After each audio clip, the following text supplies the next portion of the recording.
Hello guys, ভগবান হলো অসীম, infinite. এটা আপনি বলতে পারেন, কিন্তু ইনফিনাইট কথার মানে হচ্ছে ফিজিক্স এবং যদি আপনি ম্যাথের যদি পড়াশোনা করে থাকেন তাহলে ইনফিনাইট হলো একটা কনসেপ্ট, ধারণা। জিরো হলো ইনফিনাইট বাট নট ইনফিনাইট, পুরোপুরি ইনফিনাইট নয়। তাই ইনফিনাইট কথার মানেই হলো একটা কনসেপ্ট, ধারণা, যেটার প্রতি অভিজ্ঞতা নেই, এক্সপিরিয়েন্স, প্রপার জ্ঞান নেই, সেটাই হলো ইনফিনাইট। Understand it?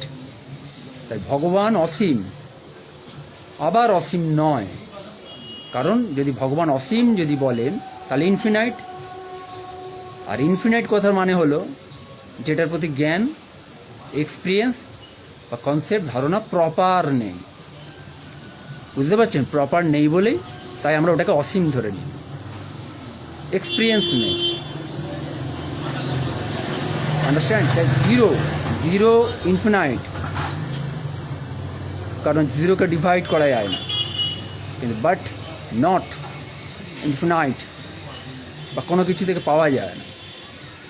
তাই ইনফিনাইট কথার মানে হচ্ছে জিরো ইনফিনাইট, আবার বাট নট ইনফিনাইট, আবার ইনফিনাইটও পুরোপুরি নয়।